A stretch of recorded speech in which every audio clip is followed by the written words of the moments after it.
ಅದಕ್ಕನ್ನ ಅಧಿಕಾರಿ ಬರ್ತಾರೆ, ಅದಕ್ಕಂತ ಉಪ ತಹಸೀಲ್ದಾರ್ ಇದ್ದಾರೆ, ಡಿಸಿ ಇದ್ದಾರೆ, ಅವರು ನೋಡ್ಕೊಂತಾರೆ. ಒಂದ್ ಸೆಕೆಂಡ್ ಇರ್ರಿ, ಒಂದ್ ಸೆಕೆಂಡ್. ನೀನ್ ಯಾರು ಅದ್ರಲ್ಲಿ? ನೀನ್ ಯಾರು?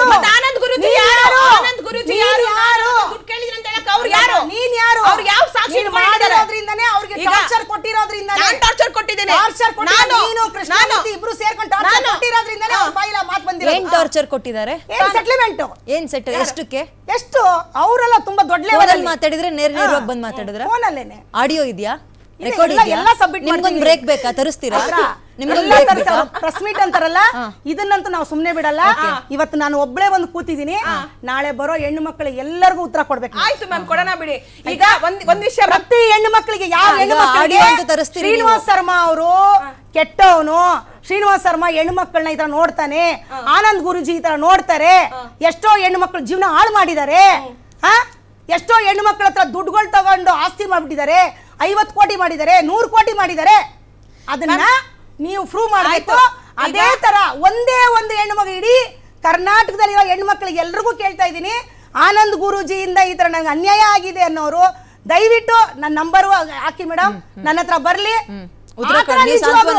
ಆನಂದ್ ಗುರೂಜಿಯಿಂದ ಸಾಂತ್ವನ ಹೇಳ್ತೀರಾ ನೀವು? ಅವ್ರ ಭಕ್ತನ ಅಥವಾ ಏನು ರಿಲೇಷನ್? ಹೆಂಗೆ ನಂಗೆ ಗೊತ್ತಾಗಿಲ್ಲ. ರಿಲೇಷನ್ ಅಲ್ಲ, ಆತ್ಮೀಯರು. ಓಕೆ, ನೀವು ಭವಿಷ್ಯ ಎಲ್ಲ ನಂಬ್ತೀರಿ, ಅವ್ರ ಹತ್ರ ಕೇಳಕ್ ಹೋಗ್ತಾ ಇರ್ತೀರಿ? ನಾನದೇ ಹೇಳ್ತೀನಲ್ಲ ಮೇಡಮ್, ನಾನು ಕೇಳಕ್ ಹೋಗಲ್ಲ. ನಾನು ಇದುವರೆಗೂ ನಾನು ಅವ್ರ ಹತ್ರ ಒಂದು ಫೋನಲ್ಲೂ ಮಾತಾಡಿಲ್ಲ, ಏನೋ ಹೋಗ್ತೀನಿ. ಆರೋಪ ಬಂದಿದೆ, ನನಗೆ ಸಮಾಧಾನ ಆಗ್ತಾ ಇಲ್ಲ. ಅವ್ರಿಗೆ ಹೆಣ್ಣು ಮಕ್ಕಳ ಮೇಲೆ ತುಂಬಾ ಗೌರವ ಇದೆ.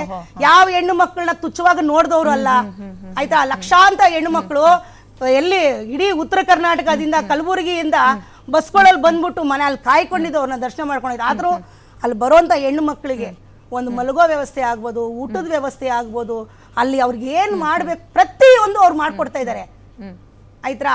ಎಲ್ಲೂ ಅವರು ಆ ತರ ನಮ್ಮ ಕಣ್ಣಿಗಂತೂ ಇಷ್ಟು 20 ವರ್ಷದಿಂದ ನಾನು ಗುರುಗಳನ್ನ ನೋಡ್ತಾ ಇದ್ದೀನಿ, ಆ ತರ ಇಲ್ಲ. ಸೊ ಈಗ ನೀವು ನಾಳೆ ತನಕ ಟೈಮ್ ಕೊಟ್ರೆ ಆಡಿಯೋ ತಂದು ತೋರಿಸ್ತೀರಲ್ವಾ ನೀವು? ಆಶ್ರಮ ಮನೆ ಕಟ್ಕೊಂಡಿರೋದನ್ನ ಭೂ ಕಬಳಿಕೆ ಮಾಡಿ ಗೌರ್ಮೆಂಟ್ ಜಾಗದಲ್ಲಿ ಕಟ್ಕೊಂಡ್ಬಿಟ್ಟಿದ್ದಾರೆ ಅನ್ನೋದು ಒಂದು ಅಲ್ವಾ?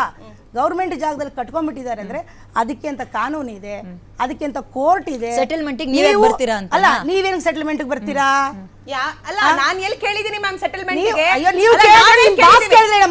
ಕೇಳಿದೆ ಕೊಡಿ.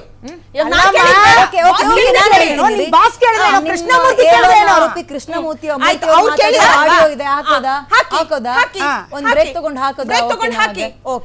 ಒಂದ್ ಟೈಮ್ ಕೊಡಿ. ಕೃಷ್ಣಮೂರ್ತಿ ಅವ್ರು ಮಾತಾಡಿರೋ ಆಡಿಯೋನೇ, ಅಂದ್ರೆ ದೊಡ್ಡ ದೊಡ್ಡವ್ರ ಹತ್ರನೇ ಸೆಟಲ್ಮೆಂಟ್ ಮಾಡ್ಕೊಳ್ತೀವಿ ಅನ್ನೋ ಆಡಿಯೋ ನಾವು ಹಾಕ್ತೀವಿ. ಒಂದು